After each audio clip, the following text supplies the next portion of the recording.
Hey everybody, welcome back to the PC Perspective Podcast. We've reached episode 692. This is being recorded on August 31st, the last day of August, 2022. I'm Sebastian Peak. I'm Jeremy Hellstrom. I'm Josh Walrath. I'm Brett Van Spromberg. It doesn't get any later in August. No, it can't it doesn't get any later. Unless there's leap year, but that might be another month. It's a different month. I don't know why. Maybe. It just arbitrarily, it's going to be August. You can support the site and podcast distribution by going to patreon.com/pcper and become one of our patrons, because that's what Patreon's all about. And they make extensive use of that word throughout the entire platform. We have to thank some people this week, don't we, Brett? You know, we do. We don't just welcome new members. We welcome existing members who decide to throw a little bit more in, a little bit of a boost, I might say. And we've got a couple of names that I want to call out. Ed McNeil. Thank you, man. And I got another one here. Gavin Lee. I think that's how you pronounce his name. Thanks, both of you, for throwing a little bit more in. We really appreciate it. Couldn't do it without you. Thank you very much. And we do have another where he gets a special thank you from Josh. Oh, his name's Mr. Number One. Isn't he great? Isn't he fantastic? Thank you. Thank you. Thank you. It's a little bit of Zombocom in there. No, it's Johnny Shee. He was from Asus. Mm-hmm. He would always show off. Isn't this fantastic? And then he'd say thank you to the center, thank you to the left, and thank you to the right of the Thanks auditorium. for the background. Thank you. Yeah. Thank you. Late man. He is. Isn't it amazing? Thank you. And to Mr. Number One. Mr. Number One. Mr. Number One. Let's move to Laramie, Wyoming, and Josh as he guides us through his latest food experience. Yeah, so I was really hoping that there would be a really good, interesting burger special today, and I called and I called and I called, and they wouldn't answer the phone to take my order. So I physically drove down there and walked in and said I'd like to make an order for takeout. And I looked at the special, and it was some easy peasy hot dog that was just basic, and it made me sad. So sad that I tried a burger that I haven't had in just ages. This one's called the Plainsman, and for some reason when I tweeted it out, it came out Plainsboro, and this is nowhere near Plainsboro, so it looks a little messy, but it's pretty tasty. It's two smashed burgers with fry sauce mixed with chipotle ketchup, grilled green chilies, and then topped off with bacon. And the bun is a little bit beefier, not beefier, but heavier than usual. So I think they've got a new bun. But overall, it was quite the tasty combination. It was a little messy. The fries were good, not great. They've had better fries in the past. But yeah, you can kind of see some of the green chilies in there, and the bacon, and the cheese, and the fry sauce. I forgot to mention the cheese. I think that's just American. But yeah, no, it's a tasty, tasty little burger. We're going to cut to news, and of course the big story of the week has to be AMD's little live stream event. What did they call this thing? Together We Advance _PCs. I don't know what's with the underscore before PCs, but that's what they called it. And this was the official announcement of the Ryzen 7000 processors. We have 4 SKUs. We have pricing. We have availability. That's all that really matters, because we already knew a lot of other things or had been leaked prior to this. So if you look at this picture here, if you can make that out in this screen cap, the 7950X will sit atop the new Ryzen platform. And that's $100 less than the 5950X when it arrived. Yes, that was $799. I had to think about that for a minute when I was making the table, because if you just look at current prices, this is a big price increase over the 5950X, which is selling for like $550, maybe a little bit less right now. Mm-hmm. But this is $100 less than previous launch. That's not a bad thing. And then the 7900X right below that, that'll be your new 12-core 24 thread. That's $549. The Ryzen 7 7700X is $399. And then you have the 6-core 12-thread 7600X at $299. So these they're numbers all are fine. less expensive because what the 5800X started at $499 or $449. I think $449. And then I keep doing this. The 5900X was $599. So they've all taken a chunk down. I think that's multiple things going on. One, they probably are a little bit less to put together than previous generation, maybe. Secondly, we're kind of going into a recession anyway. They can't really. Yeah, $549. Yeah, anybody who's going to complain about price this time around, just look at the 5000 series launch, and you had $799 at the top and $299 at the bottom.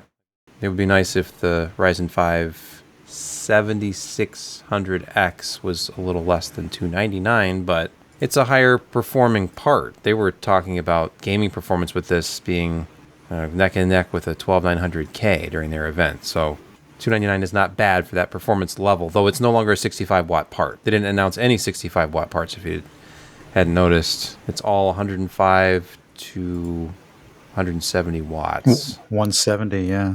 For only 65 more watts. Which is interesting. I think there's some interesting aspects to this that others have explored. Like, I know over at Angstronomics, they were talking about the density and the potential thermal issues. I'm just curious to see how this is all going to perform. We talked about Bauer's investigation of the thermal efficiency, thermal transfer. Yeah, but what is the top? IHS, the heat spreader? I can't talk. Sure. Yeah. There's a reason why they moved all the SMDs from the back to the front. It's so they could get that pin density, actually. Yeah. Let's look briefly at their pad density now. Well, I should say you're right. Yes. No longer pin density, obviously. Let's look quickly at some of the company-provided performance that we can expect to see with Ryzen 7000. So they're saying around 13% IPC uplift. So that's independent of clock speed. Though, of course, they are getting more memory bandwidth because it's DDR5. The frequencies are up quite a bit. 5.7 gigahertz is the top. And then 29% total single thread performance gain is how they're putting it when you factor in things like the platform improvements and, of course, the higher clock speeds. And this is a bigger power envelope because it's 170 watts now, up to 230 watts. They had a slide that said 62% lower power, same performance, but then it says versus the Ryzen 5950X. And then under that is, or 49% more performance at the same power average versus AMD Ryzen 5000 series. So it's like they picked the better number. I would have liked to see just both of these versus the 5000 series, but anyway. Yeah, I mean that's kind of the thing that ARM has done in the past. The way they talk about ISO and performance and efficiency and all of that. But yeah, I mean they compared a 4 gigahertz 7950 to a 4 gigahertz lock 5950, and that's where you got a lot of those little performance figures. It's kind of interesting, but yeah, it's TSMC 5 nanometer looks to be pretty solid, and their 7 nanometer obviously it worked out well for everybody pretty much involved, and their 10 nanometer is very close to TSMC's Intel's 10 nanometer or whatever the hell they call it now. Intel 7. Intel 7, yeah, is very close to 7 nanometer, and 5 is more advanced. And not only that, but caches have gotten much more dense with the 5 nanometer design rules, and so that's why we're seeing those larger L2 caches, especially go from 512K to 1 meg, and even though you add another tick of latency to get double of the amount, I mean you're still really improving performance pretty dramatically, And the L3 caches, of course, scale as well, that they get pretty big, up to what, 80 megs? Is that what they said? Yeah, I that's think the the top top. one is That's 80. the top. Yep. Yeah, that's just crazy. My first hard drive was 20 meg hard drive. Was it a Connor hard drive? It may have been. Oh gosh, I remember those. I got it in my CompuAd computer. Ooh, CompuAd, nice. proudly made in Texas. For some more of a technical dive into the news, Angstronomics, which does very interesting work if you haven't heard of them. They have a look at the microarchitecture aspect of this and kind of emphasizing the fact that this is more of an incremental update over Zen 3 than we saw from Zen 2 to Zen 3. Would this, in Intel parlance of the past, would this be a talk or a tick? This is the die shrink. It's a waltz now. Oh, okay. Yeah, no, it would be both from Intel. It's still pretty new, and it's on a new process node. So The section I was interested in here was the cooling challenge section, just because it harkens back to Der Bauer's look at the heat spreader, and it could be rather toasty. Because on top of that, and at a density, I mean, obviously they've upped the power, which is where you're getting that 2 watts per millimeter squared. This is 170 to 230 watt thermal load at 5 nanometers. Is anybody worried about this or no? I mean, I just worry that it will throttle. It's a concern. But I've asked questions before. It's like if you have a larger spread out of a transistor. I'm trying to think what exactly it said. That it doesn't care as much about spreading out as compared to going straight kind of up.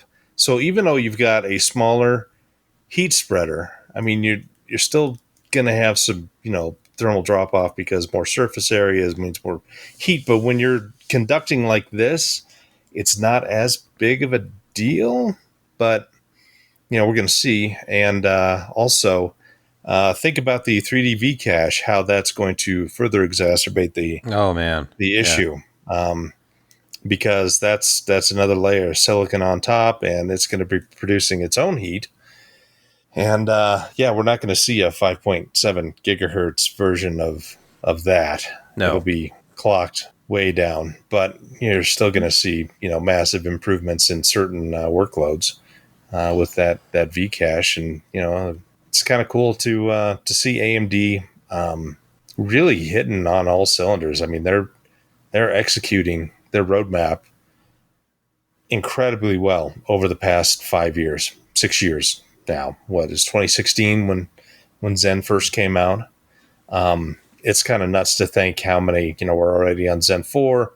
We've had some, refreshes in there, and they just, kept moving from the 1000, 2000 series to 3, 4, and 3, 5, and now the 7000. And they've just been hammering on the cadence.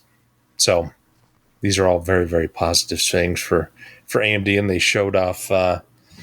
We'll talk about that later, but go ahead. I had pulled up this tech gauge thing. There's a picture. The one thing that adds to the heat is, of course, the fact that these are the first standard AMD Ryzen processors with graphics. Though it is only just 2 CUs. It's not high-powered graphics by any means, but that just adds to your power and thermal budget, I guess. Though if you're an enthusiast, you're not using the iGPU anyway, so that won't be a big issue. I wonder if that completely shuts down if you disable it in the BIOS. I imagine it would be gated off. That'd be nice. So, I don't know if it's gated for off. testing. It'll be low power. Mm-hmm. What's nice, I mean, it's not a very beefy. It's 2 CUs yeah. at most of RDNA 1, RDNA 2. I can't remember. I thought it was RDNA 2. No, it's not Vega. It's not Vega. No Vega. Do you think so? Yeah, I mean, you'll get very. Go ahead. You'll get very basic performance overall. Not really enough to game with, but yeah, you don't need a video card anymore across the board. You'll actually use those outputs in your $500 motherboard if you want. Okay, to your point about the RDNA 3 tease from AMD, here it is at Tom's Hardware. You can watch the stream. You can go back and watch AMD's event. At the end, Lisa Su talks about, the one more thing is this gameplay is running on RDNA 3, which, Josh, I know in recent weeks there's been some greater insight into how this chiplet architecture works, and it doesn't sound as crazy as it did at first.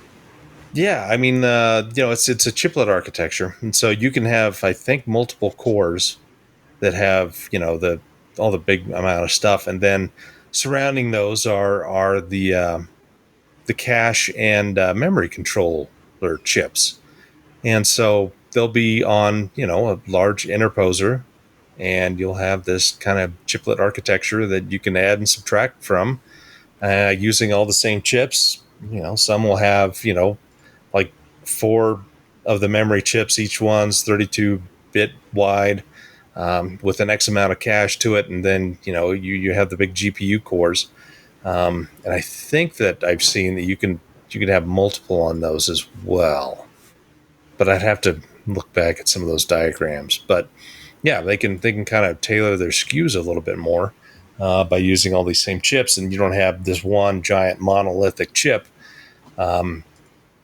that, if something goes wrong in one part, you got to fuse it off, and it's a lower SKU, and so your yields are going to be better, your bins are going to be better, and it's just a interesting way of doing things. And they've really improved, I think, Infinity Fabric quite a bit over the last several generations of it. I know the Infinity Fabric working on the Ryzen 7000 series is about double the speed of what we had previously. So all these things are all just coming together, and RDNA 3 it's running in the labs. They expect it out this year, so we would expect around holiday time, I think. Obviously, they're probably actually producing the chips right now, and they'll be sending them out to board makers probably in late September, early October, to be able to hit that time frame. So yeah, they're just working on it and getting drivers up, and it's good news for people want a new graphics card. Indeed. Hey, let's stay on the subject of AMD. A SmartNIC. Network offload. Yay! Yeah, it's a fun, like they took the Xilinx, the company that they bought that did a lot of the FPGAs, and so with the SmartNICs, a lot of companies, hey, if we do fixed function ASIC stuff, is really, really fast unless it's asked to do something that isn't specifically programmed for, and then it sort of goes slow. Or it can go with our CPU, which can handle just about any task you throw at it, but nowhere near as fast as an ASIC can. So what they decided to do... Sorry? Am I going to interrupt real quick? It's not so much Xilinx, but what, Pensado? Yes. Pensado? Pensado. That was the networking group that AMD bought, and I think that they're the primary pusher of these smart NICs. Yeah. Okay. But they went crazy. So they included that, but they also bought in some ARM CPUs and a couple of FPGAs so that you can actually customize the smart NIC depending on what you want it to do. So it's sort of like all three of them smashed into one, but with the idea that they've got the architecture to be able to have it communicate effectively between all the different moving parts.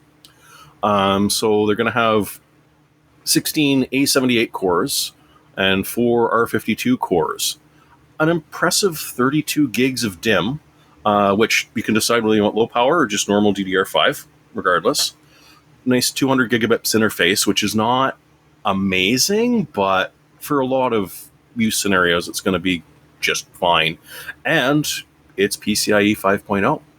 So, it's interesting. It's not going to show up as a replacement for your killer NIC anytime soon. But for the enterprise, AMD sort of being able to take this piece of the market away from the companies that they haven't been able to for a long time could be very nice for them. Gosh, storage and networking. That's what PCIe 5.0 is going to be for. Yeah. Yeah, you run virtualization. This is going to be fun. It's so funny to see Killer NIC all grown up now.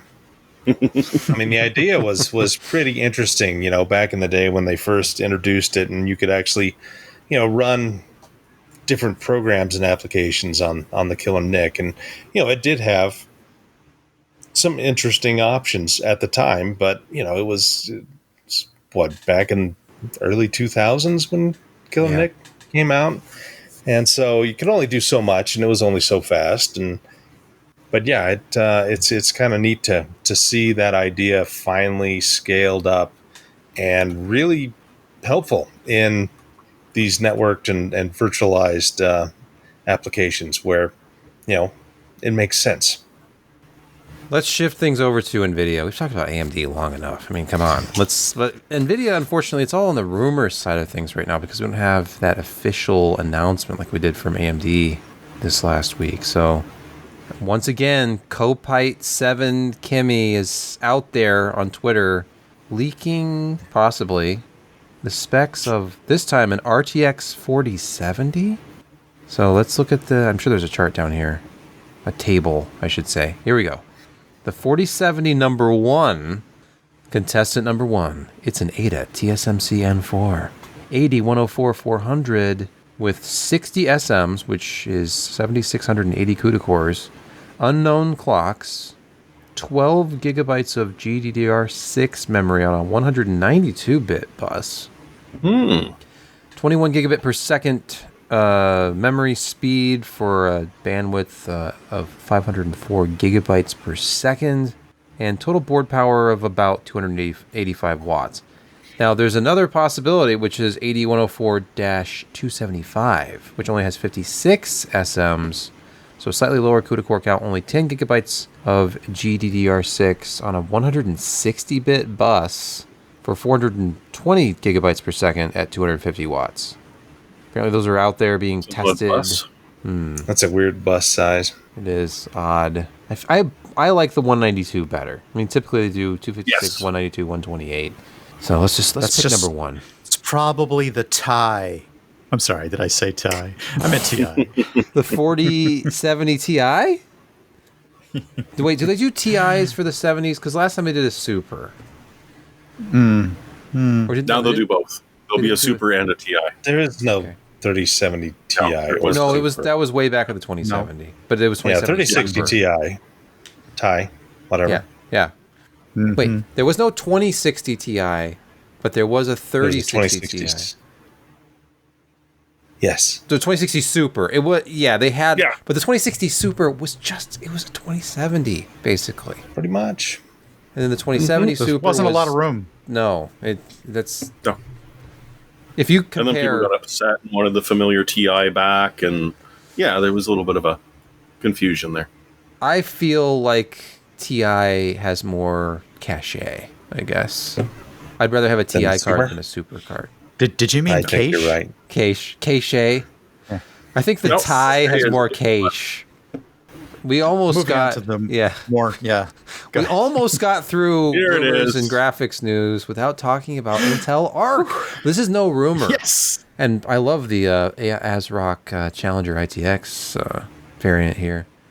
Available at Newegg. At least I think it's still available at Newegg. Yeah, for like $140.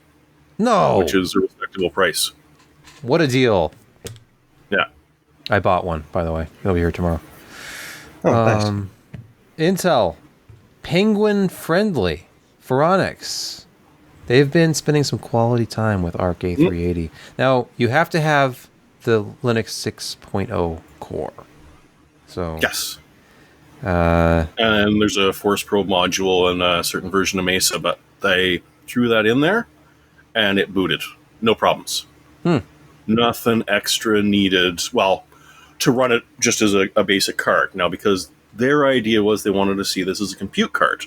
Right. So, of course, they had a graphics compiler, compute runtime, and a couple of other things to be able to do it. But just for, your basic machine, you're not going to have to do that. And they tested it out on a bunch of productivity stuff and found that, well, depending on what they're running, it falls somewhere between, and this is pretty hard to guess, a 1050 Ti and a Radeon RX 6400. No. Yeah, Ooh. Shocking, isn't it? The gaming, not so great. They've obviously got a bit of work to do with that. But if you're doing it for, productivity stuff, it's actually for $140, not too bad a deal. Especially if you're doing multi-headed stuff. As Josh pointed out during the last podcast, this is one of the cheapest ways to run a multi-headed system.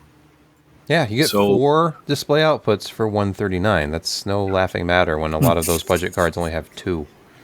Yeah, so long story short, you get about $140 worth out of it. But it's nice to see that it's straight out supported by Linux with very little to do. AMD, that's quite a fight. NVIDIA can be a little bit less. Intel went and straight up open sourced the code to the driver to run this thing. So it's as long as you've got the newest core, away you go. And that's kind of impressive, Intel.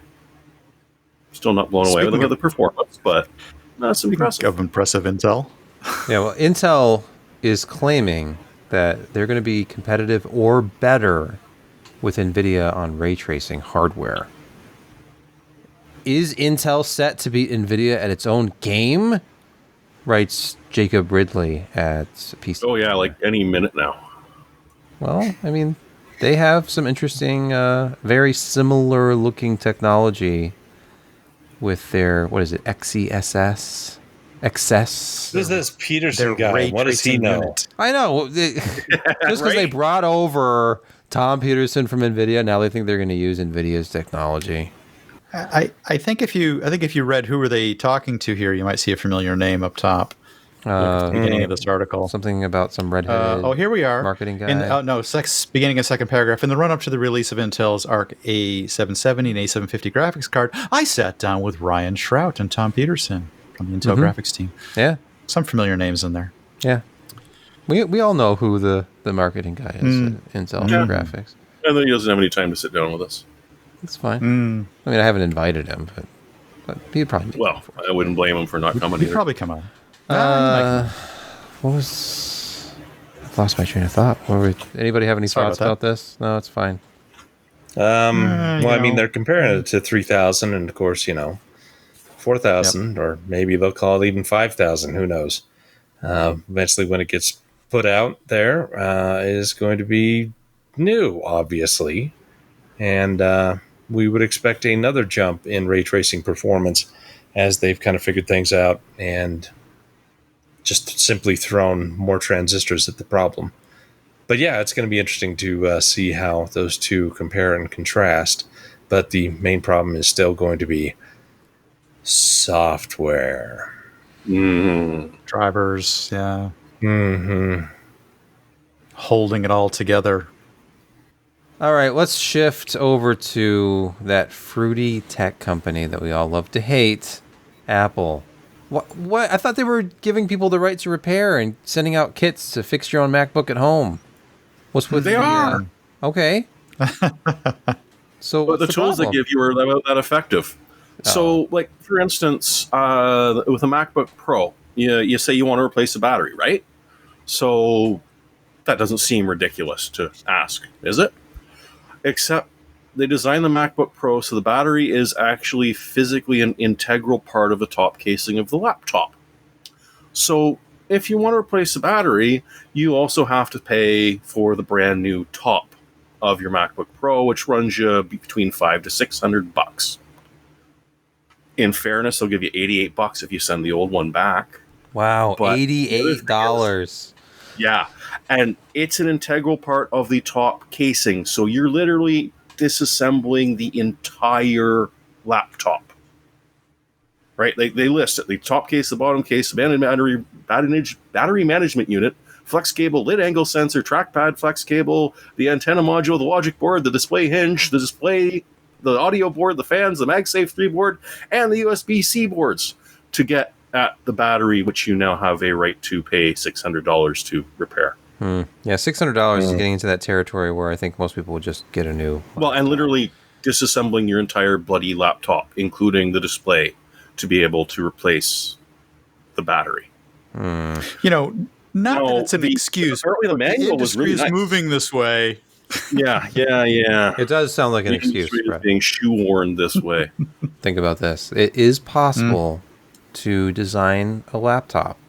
So the battery is an external device that plugs into the bottom or goes into the side. He's a witch. Burn him. Burn him. He's a witch. Apple used to make Next, we're gonna talk laptops about- like this. Apple used to make a laptop have some where of all you those. needed to get the battery off was a coin, and you just turned and popped it off. And the battery even had its own life indicator on it. You could push a button and see how many of the 4 green lights would light up. Like, oh, this one's not charged yet. And they sold aftermarket chargers at places like Mac sales. You could plug in your battery and have a second battery charge and actually take 2 batteries with you. Are you going to deny our hugely social quest for thinness?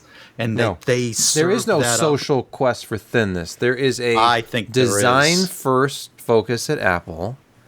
And even though Johnny Ive isn't there anymore, Johnny still is now is. dead to them. no, he's not. He still works with them. Just, Johnny, I've No. never missed you. love Johnny design. or Johnny whatever no it's longer called. works for them. He doesn't work They for them, but stopped. they still They stopped. Contract No, with- they was recently. They just cut ties. Okay. Well, that doesn't mean his disciples aren't still there in the industrial design division, sniffing their own farts and coming up with the most beautiful aluminum construction you can imagine using proprietary techniques. You wound me now. Okay. Is this chamfered enough? You know how we've talked in the past about how SSD makers sometimes switch out components after the reviews go up and make some people unhappy. Well, if I'm reading this right, it seems like they're being upfront about it. The NETAC NV7000 offers a lot of internal variety, apparently. What does that mean, Jeremy? So, as you might be able to tell from the model number, the NV7000 says that it will give you 7,000 megabytes of sequential read, and that's all they guarantee. They don't guarantee you what controller is going to be in there or what flash is going to be in there. There you just go with whatever's cheap enough that works together to give the rated speeds that they want. So, for instance, Tweaktown had an IG5236 Gen 4x4 controller and 128L SK Hynix flash. Both relatively rare and neither seen before together. But it meet or beat the read and sequential read and write speeds that were published. So it's not going to win you any races. But the 1 terabyte drive that they bought was just under $90. So under 10 cents a gig. That's what they're going for. They're saying straight up, it's got a variable bill of materials. We don't guarantee what controllers in that. If you really, really like your Samsung Flash, maybe not the way to go, but we can guarantee you that it's going to be a decent PCIe 4.0 drive. And that makes a lot of sense to me. It's an odd theory, but it seems to work in practice. Although this is a sample size of 1, so Yeah. it could well be that some of them are we quite don't good, know. some Yeah. not so good. I'm worried about things like longevity, what kind of NAND is being swapped in, and then maybe the sequentials will be there, but what about random performance? What about the low Q depth? Picky. Okay. And actually, the random wasn't too bad. Well, on this one, that's thinking- one controller I'm and thinking one. Well, I mean, both of those behavior as controllers when it are goes- well known. The IGZO and the Phison. So They are. Yeah, and you might get Micron, you might get Hynix. You probably won't get Samsung B-Die. That tends to be a little bit expensive, but it's not a bad deal if it lives up to what it says it should. Hitting a price point, and it's the new normal. We just throw it all out the window. And they're not lying about it, which is a nice, refreshing I do appreciate that. Which means they won't last at all. We'll never hear from them again. Hey, come on, these are the inventors of the USB drive. Oh, okay. Forget about the name. It's all about the price performance ratio.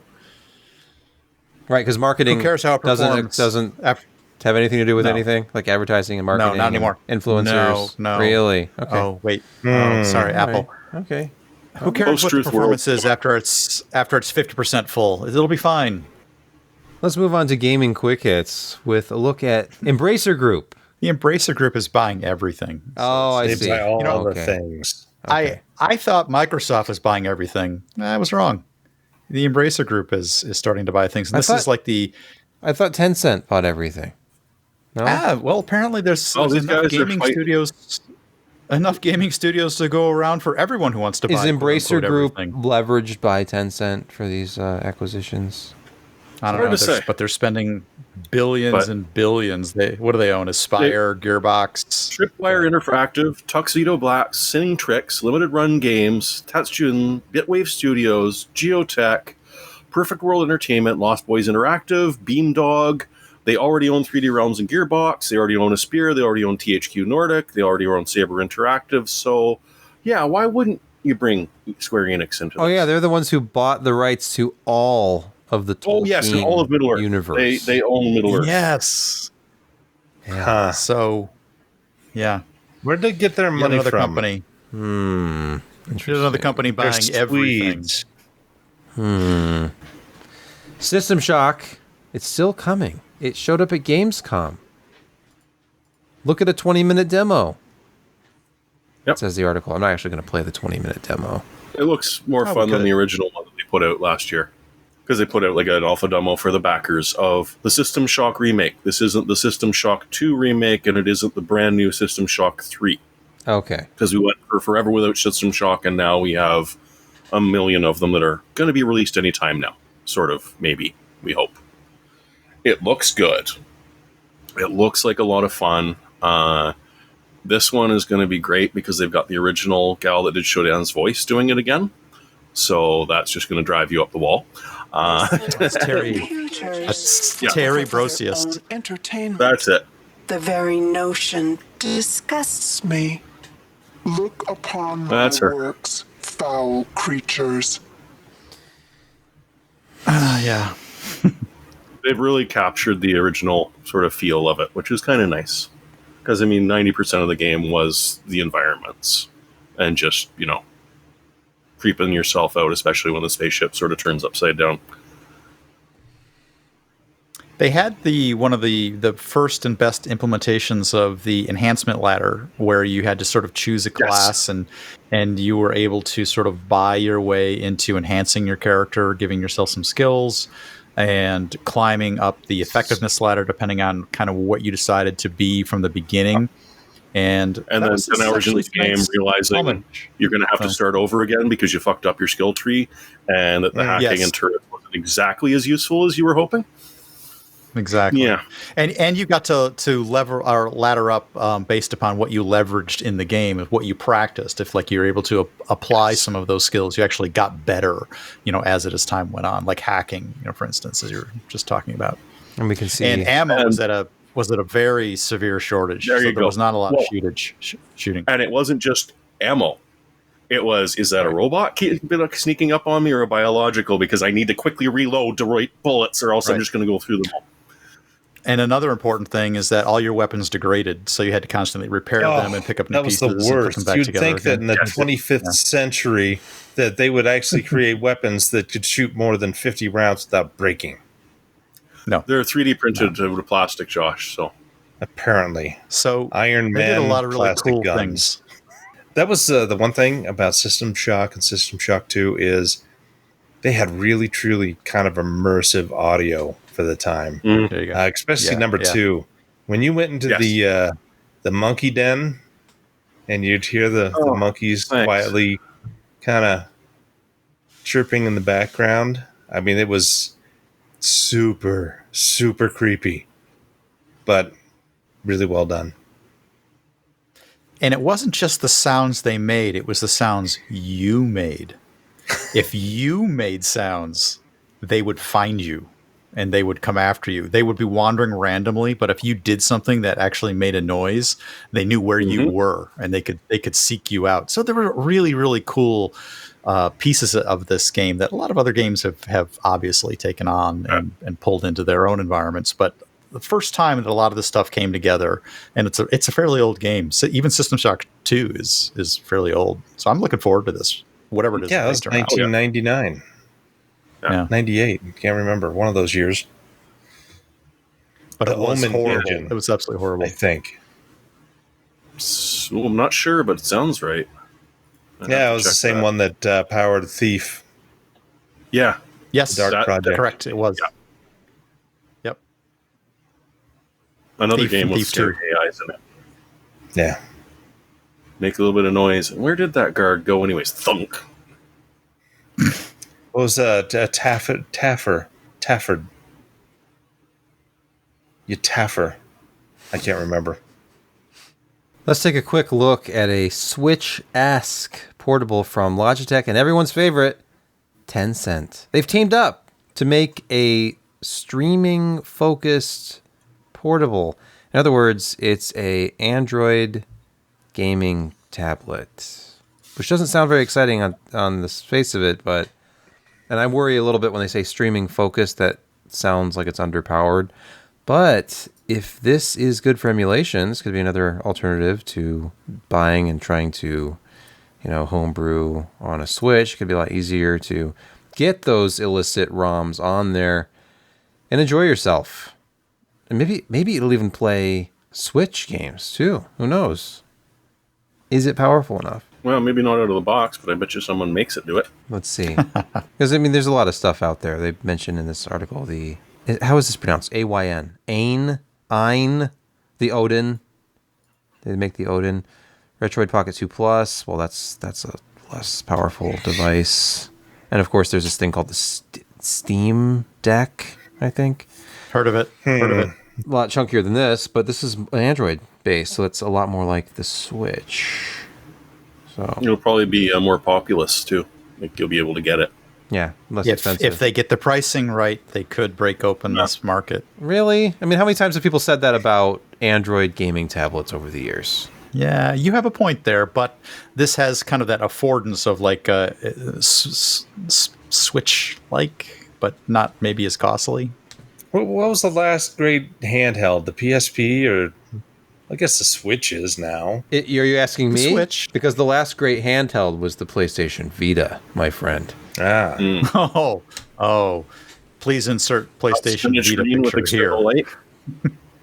I'm an owner of multiple PlayStation Vitas, and you will never get them away from me. Unless you pay me a decent amount of money, then I will sell them to you. Let's move on to Security Corner. As we're looking at a poster for Jaws 2 for some reason. Jeremy, please explain. What, you don't like Jaws 2? You don't like just when you thought it was safe to get back into the water? I have to admit, I've never seen Jaws 2. I've only seen the original. It's maybe the best of the entire series. Really? Or are you being sarcastic? Yeah. No, it's not as good as the first one, but it's How can it be the best of the series if it's not as good as the first one? Oh, it's going to be so much better than Jaws 3D and Jaws 4. Okay. Yeah. Okay. Yep. Oh, Michael Caine in his red bathing suit. Yeah. That's worth the Yeah. price of admission alone. It is. Yeah, go for Jaws 4 then. Getting off the topic of old movies, as good as they are, there's a new billion-dollar industry that enterprise loves called endpoint detection and response. See, Symantec is selling it, McAfee is selling it, just about everyone is selling these. And the idea is that instead of passively scanning and waiting for you to launch a program and then seeing if it's, reasonable or not, or just passively scanning an operating system over time, it's supposed to notice in real time odd behavior on side of a machine or a network. So my example, sort of, if someone launches an Excel macro and it launches on their computer, well, that's probably not too bad. But if they launch it and it's now suddenly spawning on 15 different machines that it can actually get access to, then the idea is that it's going to lock it down. Small problem. Berlin-based SR Labs did some testing on 3 of the major different vendors, Symantec, SentinelOne, and Microsoft, and found that all 3 could be completely and totally evaded with some dead simple techniques, like, say, instead of programming software hooks in, just make direct kernel system calls. Not really hard to implement. Or the second one is, hey, DLLs, they're totally secure and don't connect to a whole bunch of things, but are supposed to. So what if we just sort of use DLLs to make indirect system calls and do it that way? And in every case, the EDR software had not a freaking clue what was going on. Away it goes, happily and completely infecting everything. I mean, it'll still spot, say, a ransomware attack where all of a sudden, a giant chunk of your network is suddenly running at 100 CPU because it's desperately trying to encrypt itself. Of course, at that point, it's a little too late anyways. So Yeah, it's kind of nasty because a lot of people have said I'm abandoning the traditional antivirus software because the sales drone talked me into this, which is amazing and does everything in real time and has pretty charts and sends alerts automatically. And apparently, yeah, it can be very, very easily avoided. So it's definitely part of the security onion. It's not the entire and complete solution. Unfortunately, a lot of companies have decided it was and have gone 100% this way. Yeah, not lovely. We don't have any reviews for you this week because I didn't finish posting the one that I was putting in the system earlier, but we'll have that for you next week. But we do have picks of the week where we tell you our unsolicited opinions about what you should be spending your money on, beginning with Josh. Josh, what should I buy? Every once in a while, I venture out and listen to something new and interesting. And these guys aren't really all that new anymore, but they're still kind of new to me. They're called Odessa. It's a duo of musicians. They have really interesting shows, and Last Goodbye is their latest album that came out in this past July, and it's fantastic. So yeah, if you want a new and interesting thing to listen to, it's a good one. What genre is this? How would you describe this? It's kind of electronica, but Okay. some trance and pop. But yeah, it's an interesting mixture. They have good music. House, deep house. Does it have I any don't know trap about that. elements? Oh, okay. I couldn't tell you. What's the predominant Roland instrument being used for percussion? Jeremy, what's your pick this week? How deep is the drop?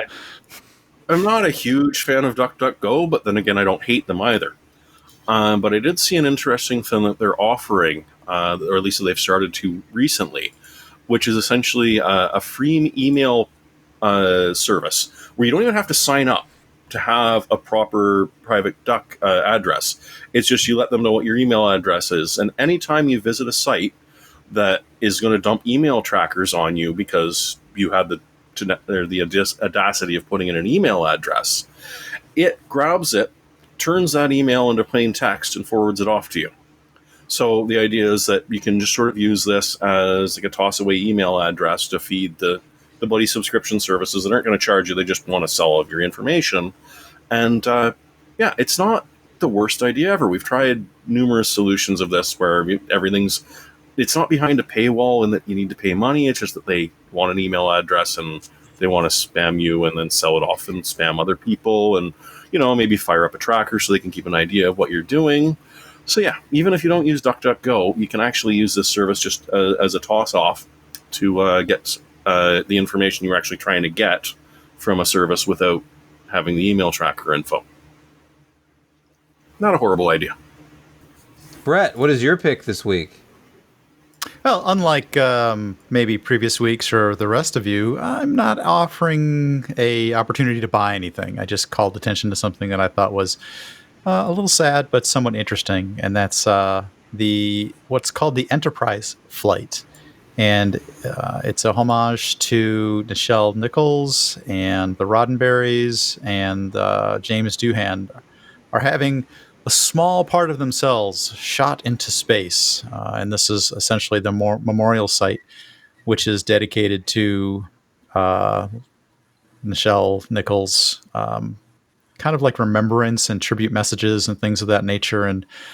And I actually didn't realize a couple of things until I sort of read this whole thing that so many years ago, NASA had asked her to become sort of a spokesperson, and they tribute her with really encouraging a lot of women and minorities to get involved with aeronautics and space flight and NASA themselves. It was just kind of an inspiring thing. So I thought this was a kind of a fitting send off, and I'm a big fan of the original series as well. I remember watching it when I was much younger, obviously, and it was inspirational back then. And it's a little sad that some our people that we looked up to when we were younger eventually pass on. And it's kind of cool that they're actually getting sent off into space for real.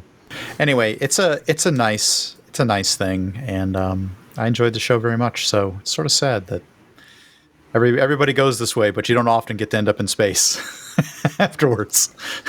What's your favorite episode of TOS? Original. I mean, is it cliche to say City I'm Ninja more Forever? of a 1.2 guy.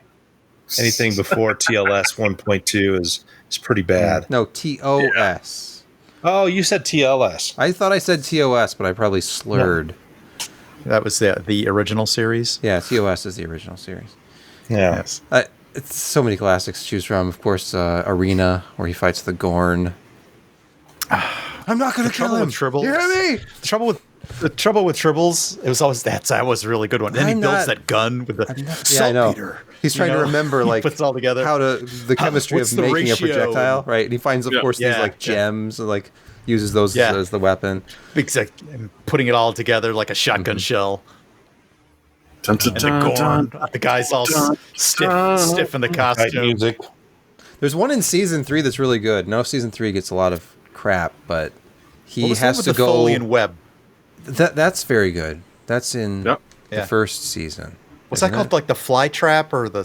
Oh no! No, you're right. Trap. The Tholian Web is in season 3, isn't it? Because they have those ridiculous, shiny, glittery spacesuits they put on, and they're investigating this ship that's like going in and out of their space. Yes. And it disappears while Kirk is still on board. Kirk is aboard. Yeah, and then he starts appearing to different people, like he appears to Uhura. The ghost. And she thinks she's going insane. It's kind of like this crazy ghost. Yep. He's got that square helmet on. Yeah. Mm-hmm. And he's trying to he's letting them know he's running out of oxygen, but he's trapped in between dimensions. Yes. Fantastic. But then again, that was good show. One of the best lines from any of those was ugly bags of mostly water. You wonder where Bender got most of his dialogue from. Although, actually, the Futurama episode with the original cast is great, too. Yes. You should watch that one. If anybody cares, I have a pick this week. I left while Brett was talking to go grab it off of a shelf. It's like, what have I not shown? I'll put myself on camera here. You know, Asus, they make main boards. And they are the number one mainboard brand. I'm not even sure what this is, Josh. I'm going to read the product number. This is the Is it even open?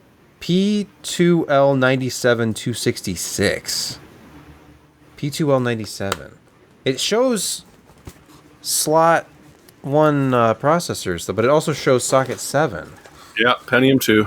Oh, yeah, it is, because there's the retention hardware. I've got to put some better lighting on this, but you can see the slot 1 retention thing.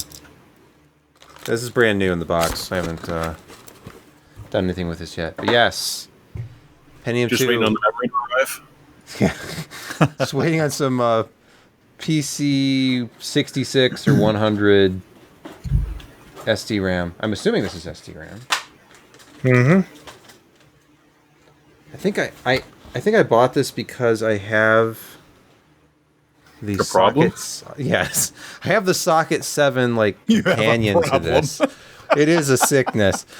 I have a socket 7 companion to this. It's a similar model. I can't wait to see if those caps are still good. Oh, they're beautiful. Come on. Why did you have to say that? Because now it looks like this one might be just starting to bulge. Damn it, Josh. Sorry. There's a couple that look a little round at the top. You can replace them. I've just ruined his night. I'm sorry. Yep. I'm so bad Well at done. soldering. But the caps were huge back then. They're replaceable. They are. It's all surface mount stuff too, basically. But you have to. Yeah. I need a better technique. I need to have you help me, Brett. I'll drive to your house and can you have a desoldering tool? Can I? Because I don't want to mess up the pad. I need to pull the solder through. Because this is multi-layer PCB. I mean, I've only ever successfully soldered stuff that was dead simple, like single or double layer PCBs. I did a speaker crossover. You need a hot air station. I don't have one.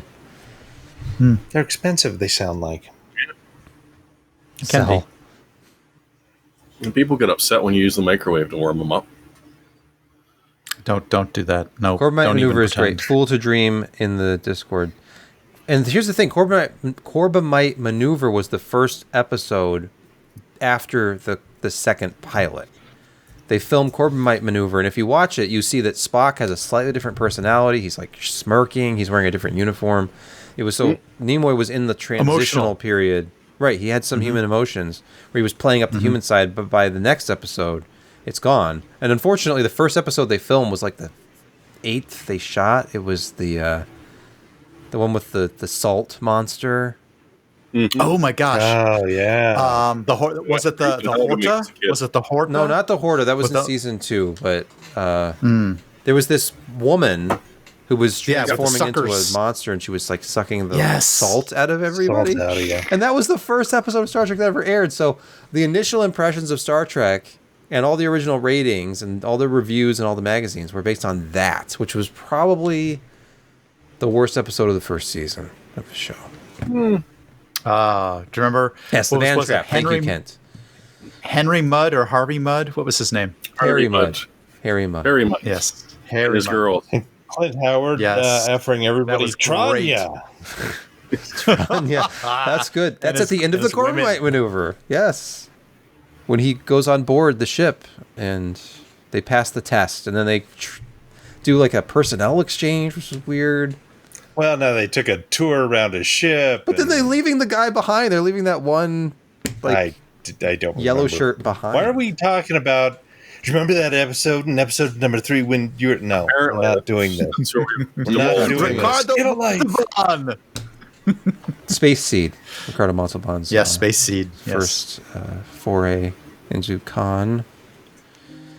All right. Well, this has been the PC Perspective Podcast. Thank you for watching, listening, however you enjoy this. Whatever method Consume of it. content consumption, yes, consume, you prefer. And we will do it again next week because that's the PC Perspective promise. But don't hold us to it because we might not do it next week. You just never know. You never know what's going to happen. A tree could fall on my house. It's been almost 1 year, but next week will be the 1 year anniversary of the tree incident, which took out my It seems fiber like just internet. yesterday. It does. The scars are still there. Literally, the tree is very badly scarred from the part of it that fell. Anyway, yeah. The show's over. We're in the after show now. I'm going to fade off at some point before I started using profanity just then. So Good call. stop Fade the away. recording. Yep, stop the recording now.